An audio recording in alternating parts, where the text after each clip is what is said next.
Are you sure this is where the T-Rex lives? Gosh, how can you even trust this map from one period? Yeah, don't worry, we're on the right track. See?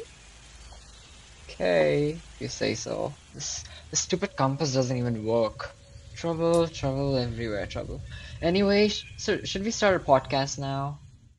What is that I hear? Uh-oh. What? Behind you.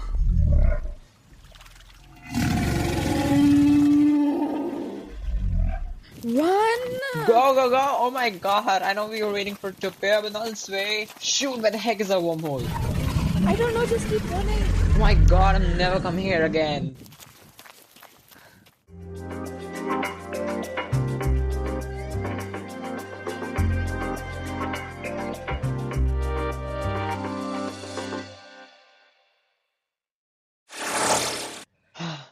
This was the most tragic experience Oh, I've ever had.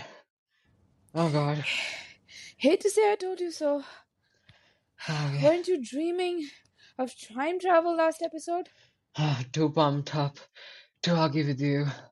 Anyways, hi, and welcome to. Wait. I'll do it for you. Just let me Okay, catch my breath. yeah. So, hello and welcome back to Solving for X. I am Aaliya, And I'm Ramit. and we are back with yet another episode of Dig Deeper. This time, we'll take you to the Mesozoic era. Not again. Not physically, of course. So this time, we'll take you to the Mesozoic era. Yes, the Age of Dinosaurs. More like the rage of dinosaurs. That T-Rex was one heck of a psycho. Psycho. By the way, good now?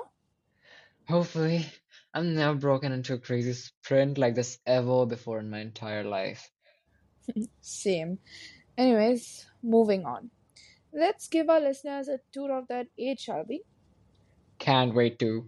But before that, I remember you were telling me about the formation of Pangea. Can you shed some light on it for our listeners too? Why not? So, guys, as I was telling Ramit a while ago, in the Jurassic period, a supercontinent named Pangea existed between about 299 million years ago at the start of the Permian period to about 180 million years ago during the Jurassic period. The formation of Pangea is now explained by the theory of plate tectonics. Plate tectonics theory states that Earth's surface is made up of a system of plates that float on top of a deeper plastic layer. Right. Earth's tectonic plates collide with and dive beneath one another at convergent boundaries, pull away from one another at divergent boundaries, and shift laterally past one another at transform boundaries. Continents combine to form supercontinents like Pangea every 300 to 500 million years before splitting apart again. Over time, as the landmasses collide in the limited space remaining, a Pangea-sized supercontinent forms. So you could basically take a long walk across all the land on Earth. Travel would have been so cheap. Even more so because the organisms present at that time didn't have the concept of money. Hmm. The Earth looks so different now. I wonder how we even came to know about the existence of Pangea. After all, human beings evolved only a few 100,000 years ago, so no one was around to witness this geomorphological monstrosity. Oh, that's simple. We called up the first ever dinosaurs and asked them. Why are you like this? Hey, can't even joke now. Well, nowadays they can study the geologic record and use radioactive dating, seismic surveys, and other technologies to construct maps of how the world looked at various points in the Earth's history. Pangea's existence was first proposed in 1912, however, well before the invention of these tools and development of the modern theory of plate tectonics. Who was this great personality? Well, it was the German meteorologist Alfred Wegener who first presented this concept of Pangea. Wegener became impressed with the similarities in the coastlines of the eastern South America and Western Africa and wondered whether those lands had been once joined together. Yeah, I know. I was once examining the world map and realized that their coastlines do fit together like puzzle pieces. I definitely suggest your all listeners to go and check that out. So fascinating. Cool. So, yeah, Wegener pointed out that the outline, the geomorphology, and the climatic belts of eastern South America were similar to those of the southwest coast of Africa. And he also argued that fossils of certain animals and plants appeared on both of these continents, and that while they were alive, these organisms couldn't have traversed the width of the South Atlantic Ocean, and that currently separates the two continents.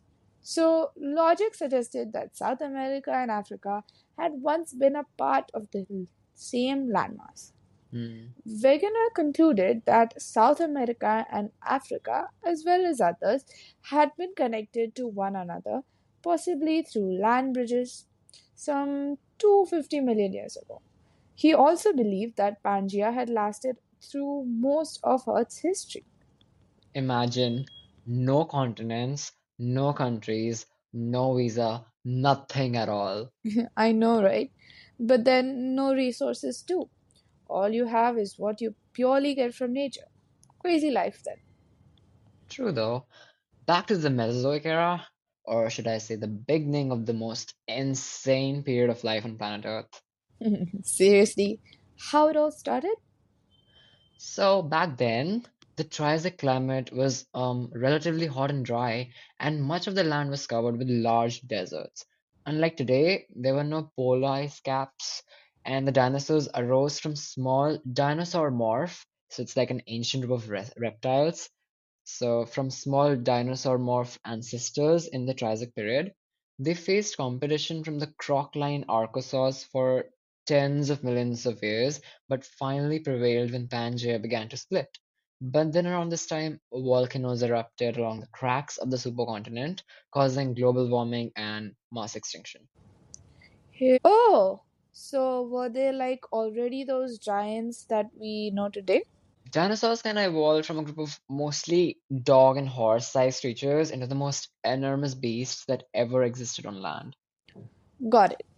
By the way, since Pangea broke apart, was it before or after their emergence? After, when dinosaurs first appeared in the Triassic period, like 251 to like 252 million to 201 million years ago, they roamed the supercontinent of Pangea. But due to one catastrophe that occurred in the Cretaceous period, we'll talk about it too, the landmass split into continents that were in approximately the same place they are today. Hmm. Interesting. You know, I come across a lot of terms like theropod, sauropod. Sauropodomorphs. Yeah, yeah. What is that? Those are the general categories into which the dinosaurs are grouped. There are mainly three. We have Ornithischia. They are like beaked plant eaters like Stegosaurus or the duck-billed dinosaurs, or the horned dinosaurs like Triceratops and armored dinosaurs like Ankylosaurus. Some ornithischians walked on four legs while others walked on two. Then we have Theropods, um, please. Okay, yeah. So they're a group of meat-eating dinosaurs, although some change their diet to be herbivorous or omnivorous. We have the well-known Tyrannosaurus rex and Velociraptor, as well as birds which evolved from small theropods. Last but not the least, Sauro. Morphosophorodon. Wait, what? No, wait. It's sauropodomorphs, by the way. Huh. Oh, I'm sorry. It's baffling. Okay. So they were long-necked, pot-bellied dinosaurs that had tiny heads and column-like limbs. So, for example, Brontosaurus or Giganosaurus. This group includes Hmm. sauropods such as Diplodocus, their smaller antecedents, and extra large sauropods known as Titanosaurus. You may have heard of Argentinosaurus, which are among the largest land animals that have ever existed. Yeah. So these really, really enormous dinosaurs belong to this group, right? Yeah. Should we reveal to our listeners about our experience and the notes we made in the Jurassic period? So excited too. Where do we start from? I don't know, maybe the stinky food they ate? Oh, I almost went to heaven. Their menu was wild. Not really. According to my calculations, herbivorous dinosaurs greatly outnumbered meat eaters in prehistoric times. And for additional info, plant-eating dinosaurs are found in sauropods, ornithischians, and some other groups are also known for their herbivorous diets. Now it makes sense. Well, Hmm, coming to their menu, I saw that Triceratops, Stegosaurus, and Brachiosaurus would munch on a wide range of plants, with ferns, conifers, horsetail brushes, cycads, mosses being their firm favorites. Some yeah. consumed twigs and stones. I don't know, but I think I saw some eating stones. Yeah, I think it helps grind down the plants swirling around in their tummies. A bit like a pestle and mortar. Some modern day birds also do this. Now, the most awaited, the carnivores. I am going, you continue. Ew. Stay here, okay? Excuse him, Ramit gets a little queasy while talking about this kind of stuff. So, dinosaurs like the formidable T Rex, Velociraptor, and Spinosaurus, with their sharp teeth, powerful jaws, and predatory behavior, fed on lizards and turtles and slimy eggs and early mammals. And when we were there, I saw them hunting other dinosaurs and even scavenging dead creatures. So, like any good meat, fell victim to these unforgiving beings. Already gone. You done? Yeah, Okay, I am back. yeah. As I was telling, carnivores. No, wait. I realized they kind of ate rodent wood. Let's talk about that, please. Okay, then. So yeah, I saw that they deliberately ate rotting wood too. I don't know why. Yeah, the wood itself is not nutritious in any way, but decomposing wood would have contained fungi, decomposed wood materials, and small creatures that would have provided nutrients. So that's the reason, maybe. Hmm. Then we have the omnivores. They indeed eat a mixed diet, eating both plants and meat. So, like I saw two different oviraptors there. One was feeding on Mm-hmm. plants like shrubs, small trees, fruits, and seeds. While another one was busy devouring mollusks and crustaceans. Even you saw it, I guess. Yeah, I remember the oviraptor being called an egg thief, as the name has it. Is that true? It was, but I don't think so. So when a fossil was found in association with a nest of eggs in our period, it was presumed that it indeed was an egg thief. But later research revealed that the eggs were actually oviraptor eggs, and the fossilized dinosaur was protecting its own nest. So they were more of like caring parents than thieves. Wow, that I wasn't aware of. By the way, you remember how that Parasaurolophus made that noise?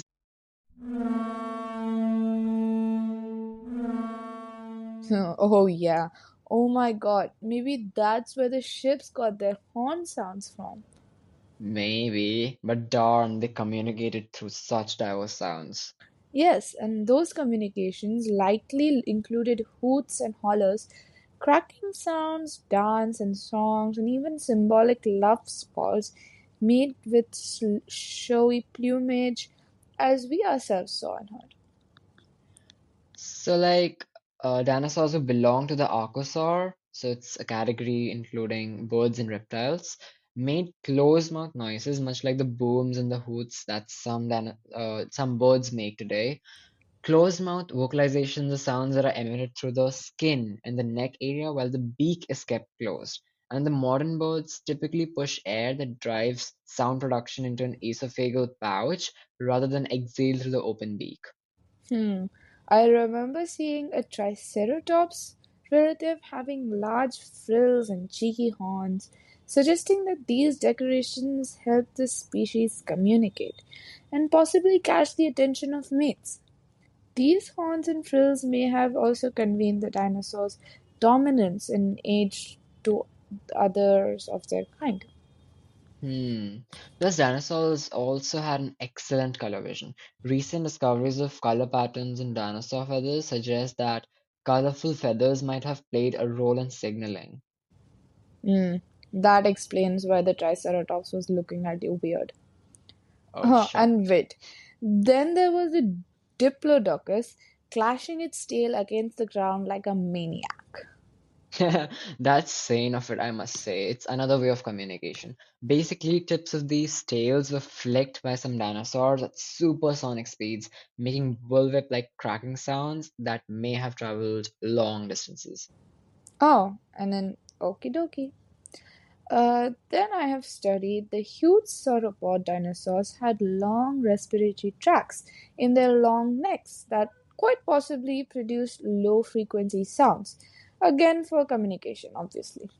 Hey, do you remember that night there when we were having our dinner, of course, wild fruits, near the bonfire, and out of the blue some T-Rex relatives came rushing and surrounded us? Boy, that was wild. I'm so glad we had that torchlight to distract them and run away. Yeah, probably they were pack hunters. So, like today, some pack hunting predators like African wild dogs, probably they were pack hunters. So, like today, some pack hunting predators like African wild dogs wear down their prey by chasing and exhausting it. Similarly, lions too often hunt in packs. Some dinosaurs like Deinonychus followed these hunting methods. Having claimed their victim, they would use their sickle-shaped claws to stab through its thick skin. We also have lone hunters, of course. Well, Yeah, in we do. contrast to the movies, raptors, I think, belong to this category. They mainly preyed animals smaller than itself as independent individuals rather than a cooperated cooperation of pack. Yeah, in the Jurassic Park movie, we have that they are shown in groups, but it's actually not that way in Oh, reality. Yeah. yeah, good So movies. yeah. So, like most solitary hunters, having spotted an old, young, or disabled individual in a herd, would stalk it carefully. Then, seeing its squarey string from the herd, they broke cover and rushed at it, plunged its teeth into its thick hide, similar to the ways of a modern-day tiger. So, right. How about nocturnal hunters? Were there any? Indeed. So, Trudon, a speedy predator having a large brain case and big forward facing eyes, probably hunted at night, making good use of its sharp stereo vision to seek out prey under cover of darkness. The name Trudon means wounding tooth, referencing its sharp, serrated teeth. Well, iguanas, which are modern herbivorous reptiles, have similar ones, which suggests that Trudon may have supplemented its diet with plants then. Pretty logical, yes. Got one question that has been troubling me. Did these beauties ever sleep? Who doesn't, silly? Of course they did. Large herbivores such as the Diplodocus often slept standing up because it was critical to their survival due to risk of predators. They would have gotten exhausted, right? I can understand sitting and sleeping, but standing and sleeping? They had large, chunky legs designed for stability, which made it much easier for them to snooze while upright. Nature's creation is marvelous. No flaws at all.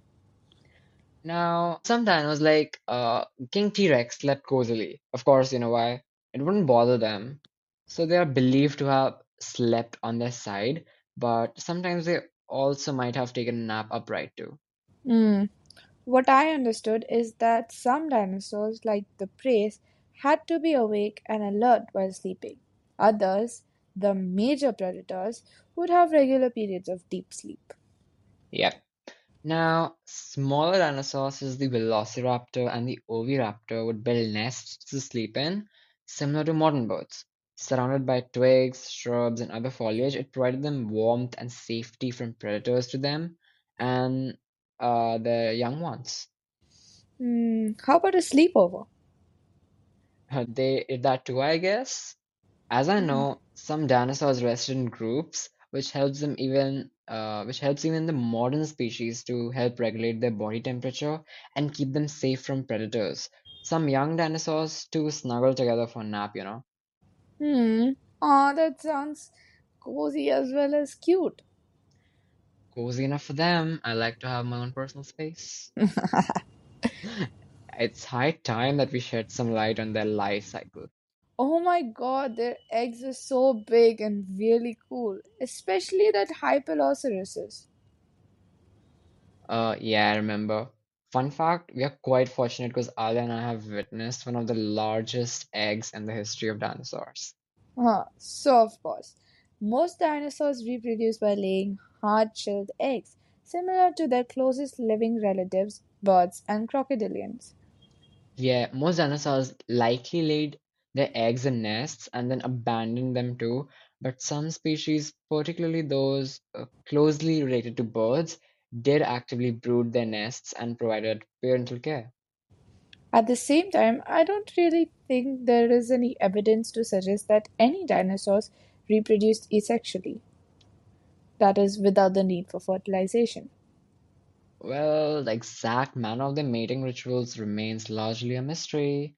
We haven't found evidence of any sexual organs or detailed depictions of their mating behaviors, so yeah. What exactly was their lifespan? Let's find out. So, lifespan depends mainly on size and metabolism. For instance, reptiles with slow metabolisms tend to have longer lifespans than warm blooded birds and mammals of the same size. If you talk about large sauropods like Brontosaurus and Diplodocus, they live for around like 70 to 80 years, a lifespan comparable to, say, modern elephants. The smaller dinosaurs, including small theropods and ornithischians, weighing 65 to 550 pounds, attain adult size in about 10 to 13 years, so their lifespan is relatively shorter. Hmm, the smallest dinosaurs, weighing less than a pound, reached adult size in about 3 to 8 years. Again, quite early if we talk about the duck billed dinosaurs like Hadrosaurus or other herbivores for that matter. They seem to have lived for only 1 or 2 decades or a little more. Our beloved T-Rex needs a special mention. So, a well-preserved T-Rex specimen at the Chicago Field Museum died at the age of 28. So that indicates that the lifespan for this species was around 30 years. Hey, I have a challenge for you. Already accepted.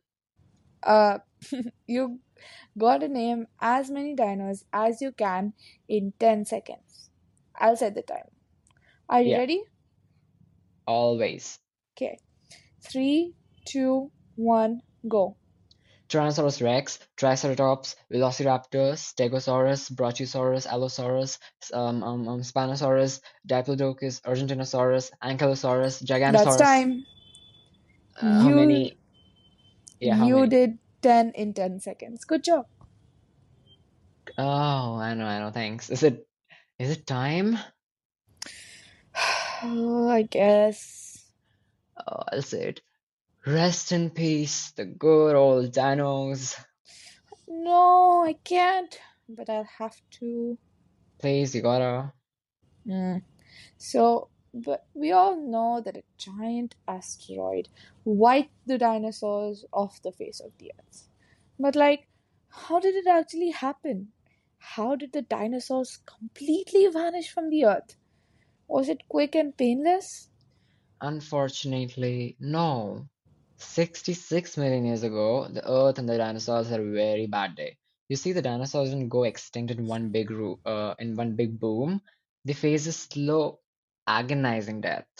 The giant Mount Everest-sized asteroid came hurtling towards the Earth extremely fast, between like 10 and 30 kilometers per second. At this point, it was a fireball. Just before the impact, the asteroid could have been as hot as the surface of the sun.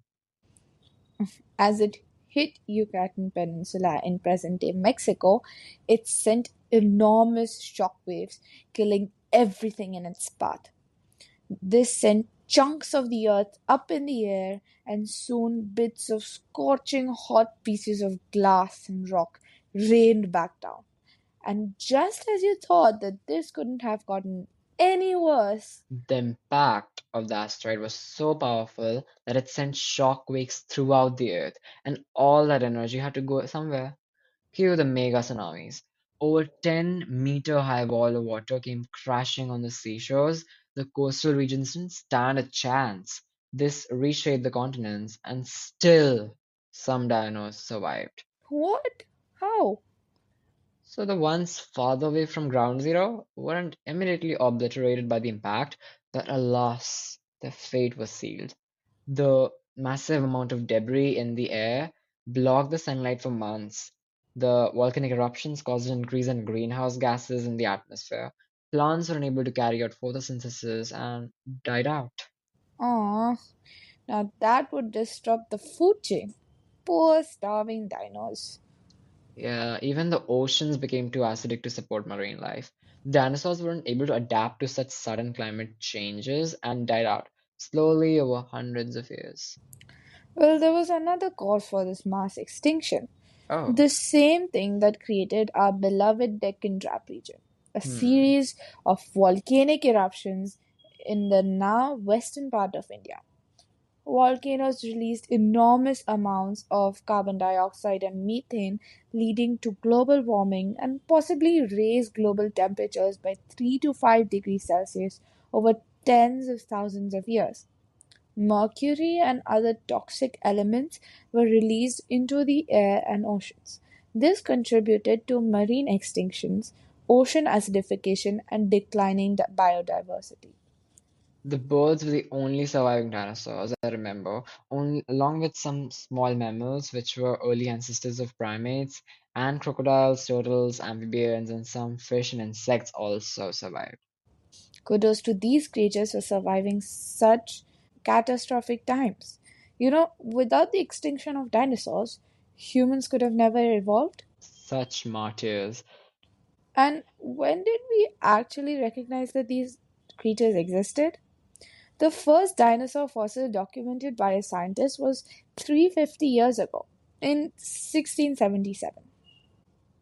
It was a femur it was a femur discovered in a shale mine in England, then Mhm. sent to a local museum. The curator had never seen anything like that. He thought it must be a thigh bone from a war elephant from some ancient battle, or the femoral head of a giant human, as described in the Bible. At any rate, he published an illustration in his Natural History of the area, but no one thought much about it. Hmm. 150 years later, in 1824, Oxford University's first geologists studied more fossils that had been found in English canals and quarries and concluded they came from an extinct giant reptile species. He named it Megalosaurus, great lizard. He presented his findings to the Geological Society of London, and Megalosaurus entered the fossil record. This triggered a fossil rush, and soon amateurs and professionals alike were finding more bones. That's when, in 1841, another scientist realized that there were a host of these ancient creatures which he dubbed dinosaurs, after the Greek dinos for terrible and sauros for lizard. Terrible lizards? That's such a cool name. Do you think the majestic T-Rex would have guessed that its descendants would be chickens? Well, I sure am glad that they did evolve into chicken. Mhm. Can you please not? Okay, sorry. Anyways, it's true. Chicken do share a fair bit of DNA with the T Rex. Scientists compared collagen from a T Rex leg bone with that of several modern day species, and chickens won out, confirming the theory that many dinosaurs were closer in nature to birds and lizards.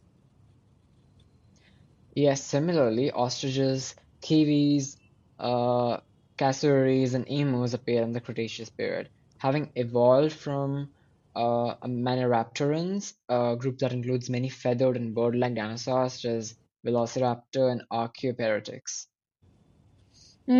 In fact, Crocodilians, like crocodiles and alligators, are genetically speaking more closely related to the birds than they are to other reptiles, such as snakes and lizards. That's intriguing and strange at the same time.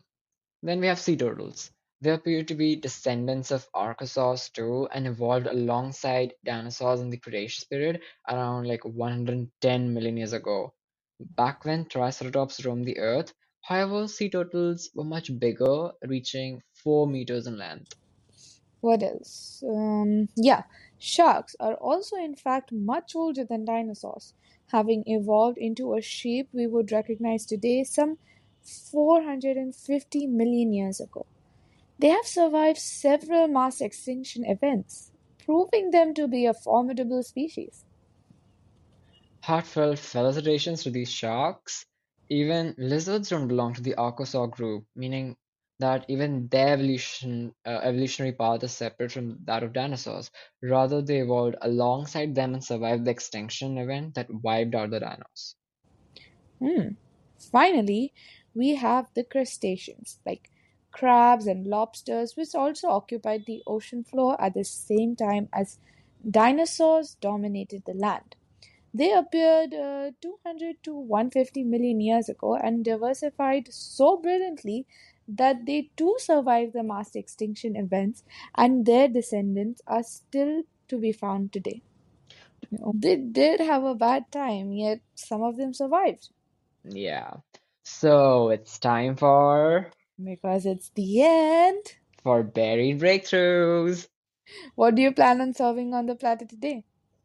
So, a dinosaur's 40-second journey more than 120 million years ago that has been brought back to life by University of Queensland-led research team under Dr. Anthony Romilio from UQ's Dinosaur Lab using advanced digital modeling techniques.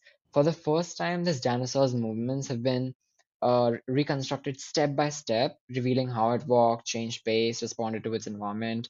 This sequence of 80 consecutive footprints extends for like 70 meters in Sichuan province, China, and is fleeting moment frozen in stone. Hmm, interesting. Yeah, so using trackway measurements, the research team has revealed the dinosaur walked on two legs and stood 1.13 meters tall at the hip and weighed up to like 292 kilograms.